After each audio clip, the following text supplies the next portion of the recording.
खुद गलती करके सीखने से कई गुना ज्यादा बेहतर होता है कि दूसरों की गलती को देखकर उसी से सीख ली जाए, ताकि सेम सिचुएशन में हम वो सेम गलती कभी ना करें। ये लाइन मैंने यूक्रेन युद्ध के संदर्भ में बोली है, क्योंकि अभी इसी पॉलिसी के ऊपर चलने का फैसला किया है इंडियन एयरफोर्स ने। ये हम पहले भी कई बार डिस्कस कर चुके हैं कि जब भी किन्हीं दो देशों के बीच में कोई युद्ध होता है, उसको बाहर से कई सारे देश लगातार मॉनिटर करते हैं। उस युद्ध से संबंधित सैटेलाइट इनपुट्स, न्यूज रिपोर्ट्स और अपडेट्स को लगातार कंपाइल किया जाता है और केस स्टडी की जाती है। ये स्टडी किया जाता है कि किन टैक्टिक्स और नीतियों से किसी भी देश की सेना ने ज्यादा प्रभावशाली तरीके से मिलिट्री और कॉम्बैट ऑपरेशंस को अंजाम दिया, ताकि फ्यूचर में अगर हमें कोई युद्ध लड़ना पड़े तो हम वो गलतियां ना करें जो किसी न किसी देश द्वारा युद्ध में पहले की जा चुकी हों और उनसे हार का सामना करना पड़े। कहने का मतलब है कि डायरेक्ट और इनडायरेक्ट रूप से इन्वॉल्व हों या फिर ना हो, लेकिन दुनिया के कई सारे देश और थिंक टैंक्स हर एक युद्ध को केस स्टडी के रूप में देखते हैं। आपको याद होगा जब नागोर्नो कराबाख में अजरबैजान और अर्मेनिया के बीच युद्ध हुआ था, उस युद्ध में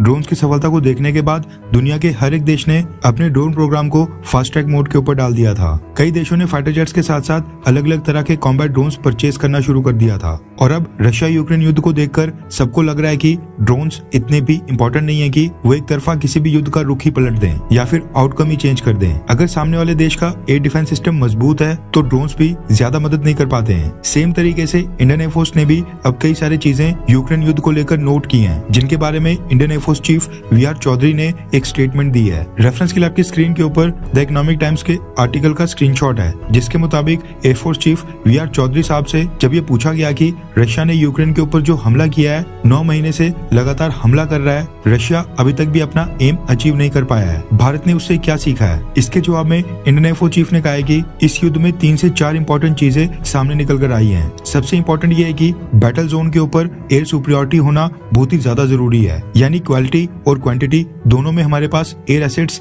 आज की डेट में बड़ी संख्या में होने चाहिए। इसके साथ ही एयरफोर्स चीफ वी.आर. चौधरी ने कहा कि पहले क्या होता था कि हम शॉर्ट और स्विफ्ट वॉर्स के लिए तैयारियां किया करते थे। ऑब्जेक्टिव होता था कि दुश्मन को अपनी कैपेबिलिटी से सरप्राइज करके एक ही बार में हमला करके अपना ऑब्जेक्टिव जल्दी से पूरा करके युद्ध जीत जाएं। उसी के अकॉर्डिंग सारी प्लानिंग चलती थी। लॉजिस्टिक्स, वेपन्स, ट्रूप्स डिप्लॉयमेंट सब उसी के अकॉर्डिंग हुआ करता था, ताकि युद्ध को जल्द से जल्द खत्म किया जा सके। लेकिन अब युद्ध के लंबा खींचने की पॉसिबिलिटी काफी ज्यादा बढ़ गई है। वी.आर. चौधरी सर ने आगे कहा कि हमें अपनी तैयारी उस तरीके से करनी होगी कि हम ज्यादा लंबे समय तक युद्ध लड़ने के लिए पूरी तरह से तैयार रहें। हमें अपने लॉजिस्टिक्स फुटप्रिंट, टेक्नोलॉजी और टैक्टिक्स को बढ़ाना होगा। इंडियन एयरफोर्स भी अब ट्रांसफॉर्म होकर एरोस्पेस फोर्स बन रही है। वी.आर. चौधरी सर ने आगे कहा कि जिस तरह से यूक्रेन युद्ध काफी महीनों तक लंबा खिंच गया है, सेम उसी तरीके से भारत को भी लंबे युद्ध के लिए पूरी तरह से पहले से प्रिपेयर रहना पड़ेगा। और लंबे समय तक, यानी जो युद्ध कई महीनों तक चलते हैं, उसके लिए अलग स्ट्रेटेजी, टैक्टिक्स और प्लानिंग चाहिए होती है। ऐसा नहीं हो जाए कि रशिया की तरह